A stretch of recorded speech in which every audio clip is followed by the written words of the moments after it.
Selamat datang di YouTube channel KHN Learning. Pada video kali ini kita akan membahas tentang ranah dan tantangan khusus sistem rekomendasi. Yang pertama adalah data quality atau kualitas data.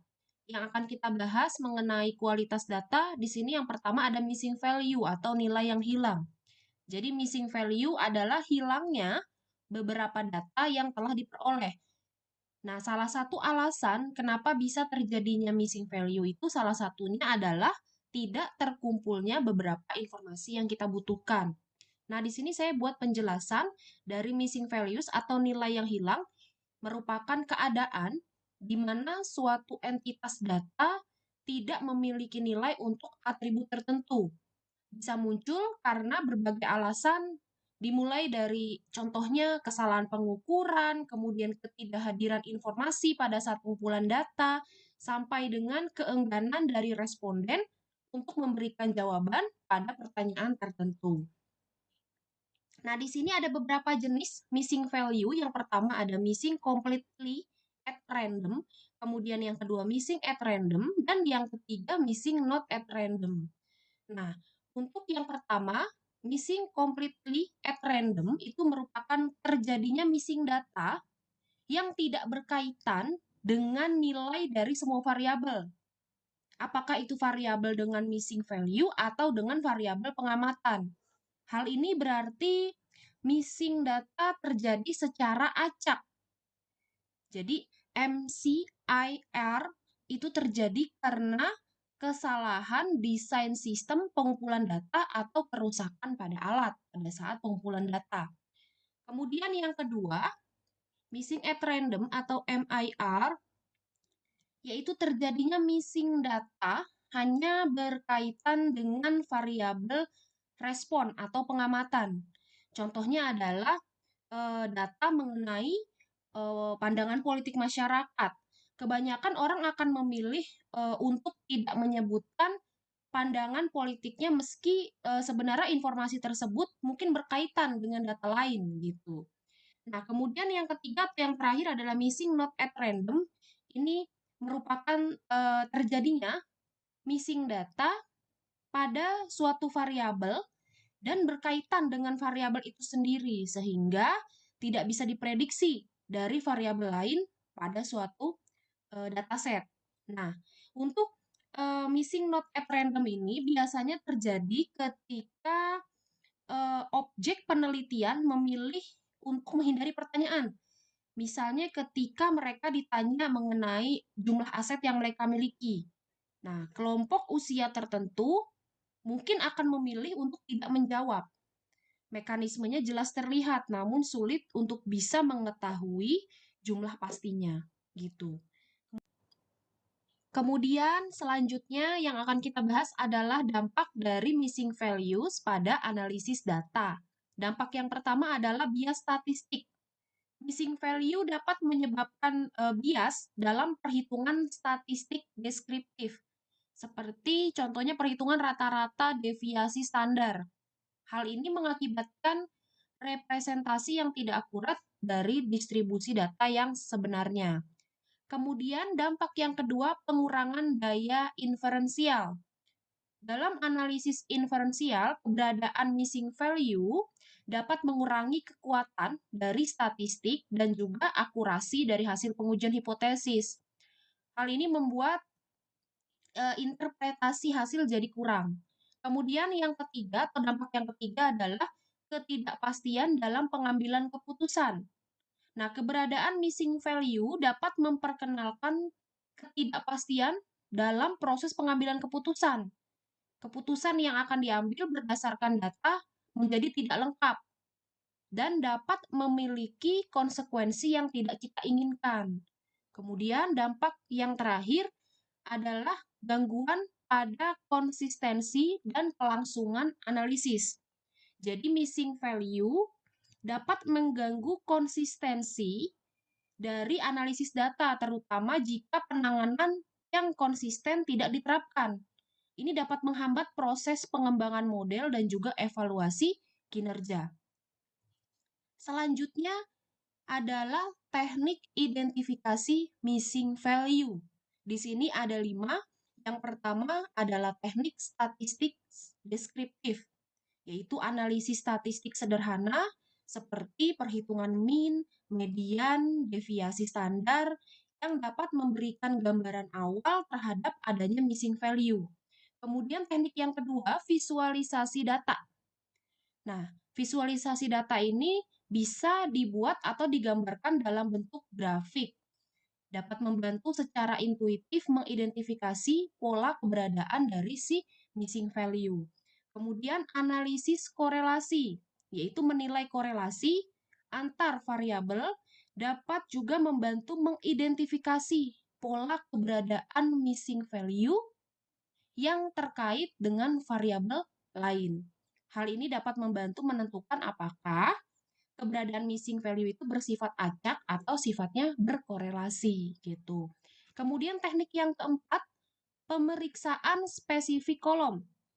Di sini fokus pada pemeriksaan khusus pada kolom-kolom tertentu, dapat mengungkapkan pola.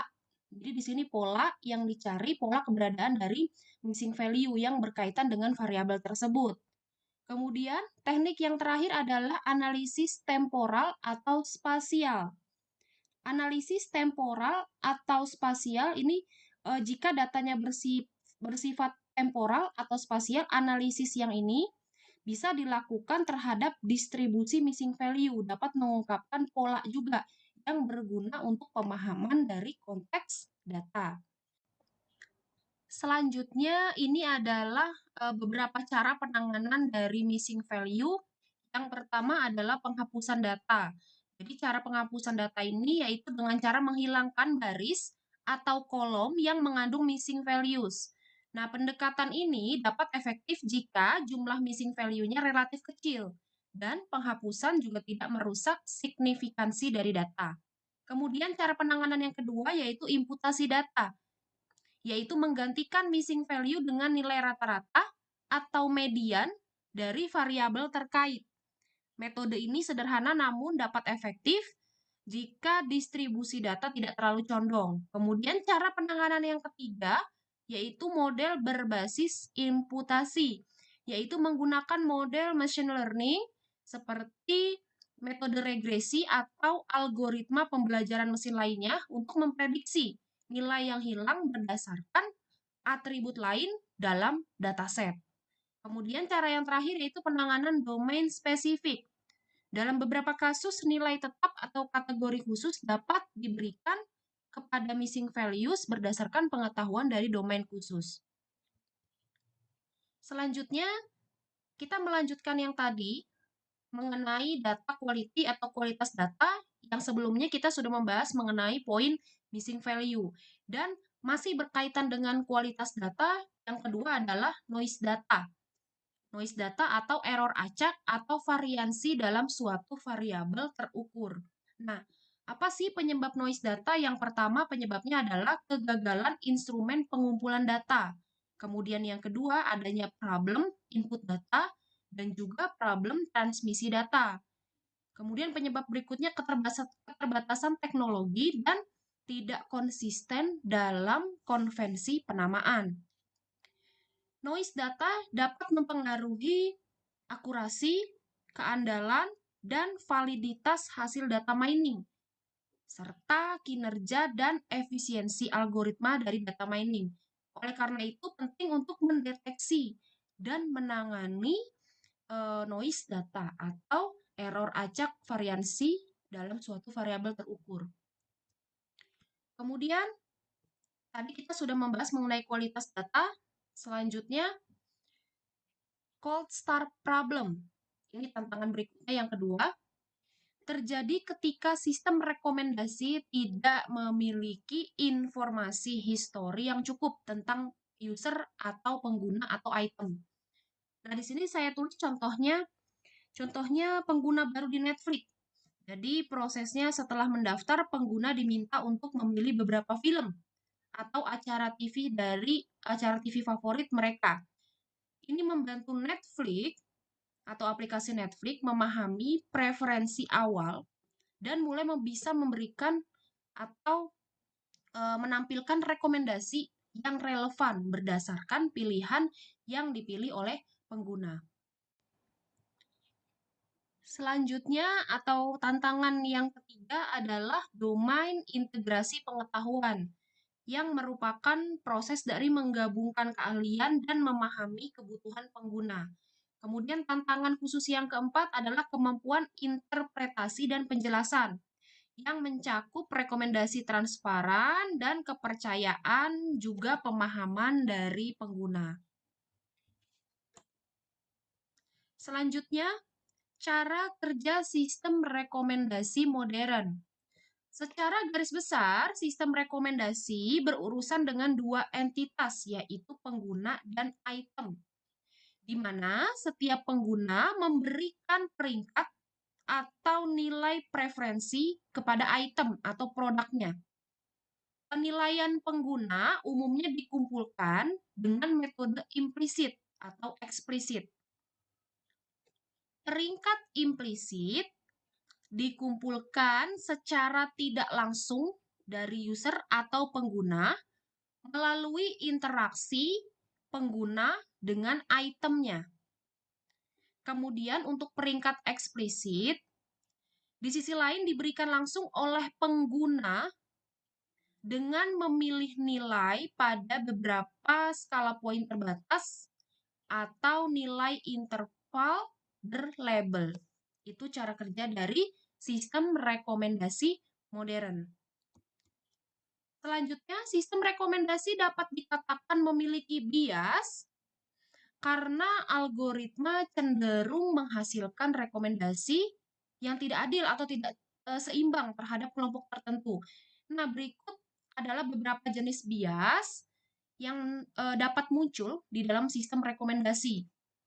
Yang pertama adalah bias pemilihan sampel atau bias pengambilan sampel.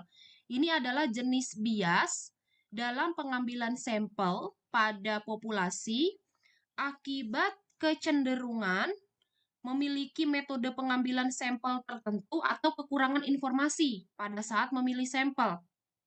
Nah, pencegahan hal tersebut dapat dilakukan dengan menggunakan metode pengambilan sampel acak dengan cara tertentu. Kemudian, jenis bias yang kedua adalah bias konten.